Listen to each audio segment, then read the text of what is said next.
Ladies and gentlemen, The Last of Us Episode 2 has just premiered on HBO Max, and it does not disappoint. The action is frenetic when it actually occurs. It's still very true to its counterpart video game, and also does a lot more in bringing the origin of what the cordyceps is. Not only that, actually giving the cordyceps a specific name and title as to what it actually is.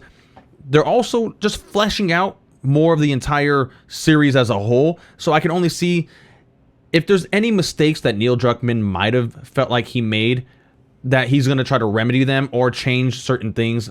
Also, some of these things seem like they needed to be changed because the translation from video game to show and or movie just wouldn't have made sense. And also, it does make sense because it makes everything more faster paced. Like, it's slower acting, the dialogue's slower, but it also just feels more fit for what the show is.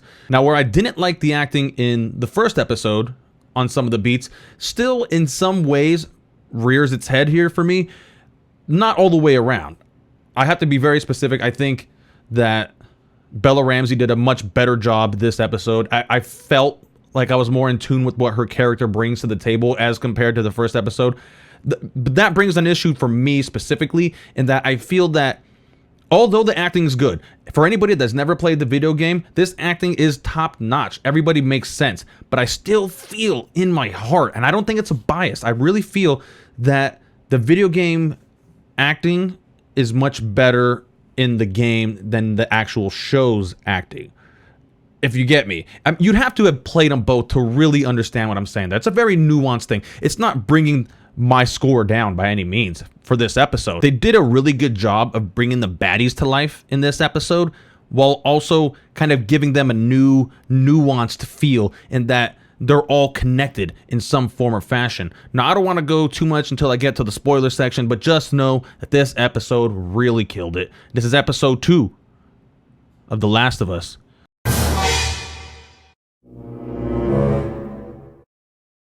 Spoilers, guys. Going forward, from here on out, you've been warned. The Last of Us Episode 2 is out.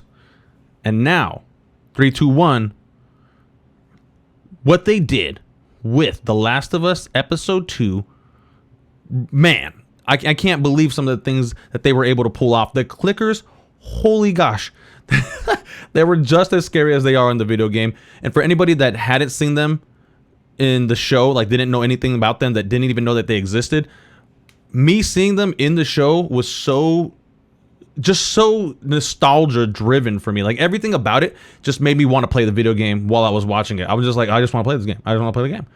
And although I think the acting is better done in the actual video game itself compared to the show, it doesn't bring the score of the show down at all. I mean, as a matter of fact, I think I understand the acting more now going forward for what this show's trying to be, and also because they're fleshing out an entirely different aspect of the nature of the overall story going forward, giving the origin story in Jakarta. I mean, there was no Jakarta as far as I can remember in the original Last of Us, but now that we have this kind of weird origin, it still brought some fear and a lot of tension in that scene, seeing that they knew that there was nothing that they could do, that the lady pretty much saying that she has to just bomb the place, that she wants to go die with her family.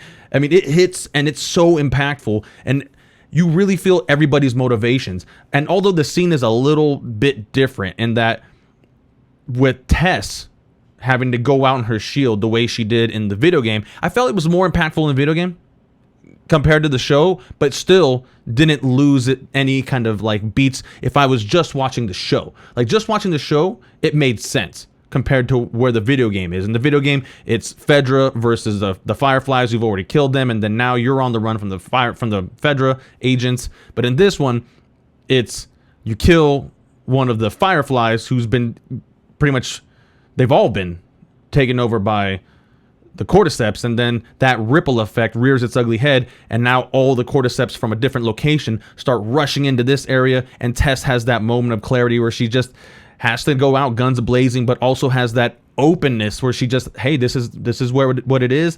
I don't want to infect you guys. I want you guys to go forward, take my hope and my will, and just try to get Ellie to where she has to go. We all know where that's gonna end up. It's gonna suck. But anyways, it doesn't matter, neither here nor there. I'm excited to see what's gonna happen episode 3 going forward. And man, that clicker scene, let me tell you something, that clicker scene really was a banger. They acted the way that they're supposed to. They clicked and they made the same noises, and they really ramped up the tension, and that they seemed more susceptible to sound than they were in the video game. And that you can actually walking around hear your footsteps, and this one's every little sound made a difference, and that shit was terrifying. So I'm gonna give this episode, remember I gave the last one an 8 out of 10. This one I'm going 9 out of 10. And also I'm gonna be playing The Last of Us Part 1. I'm gonna download it right now because that nostalgia bug has already infected me. I'm gonna download it, and I'm gonna play every episode where it leaves off in the video game on stream at twitch.tv/neoDefective, where you can find me every Friday, Saturday, and Sunday streaming for your viewing pleasure. Guys, girls, and pans, keep up with me here, or you can go to twitch.tv/neoDefective and chat with me live. We could talk about up to episode 2 and everything going on in the Last of Us universe going forward, if that suits your fancy. If not, maybe you'll find me playing Crisis Core, Final Fantasy as well. Who knows? If you like what you saw, make sure you hit that subscribe button and or follow, like, do all the good things. You can follow me on every single social media at neoDefective. Stay dirty, humans.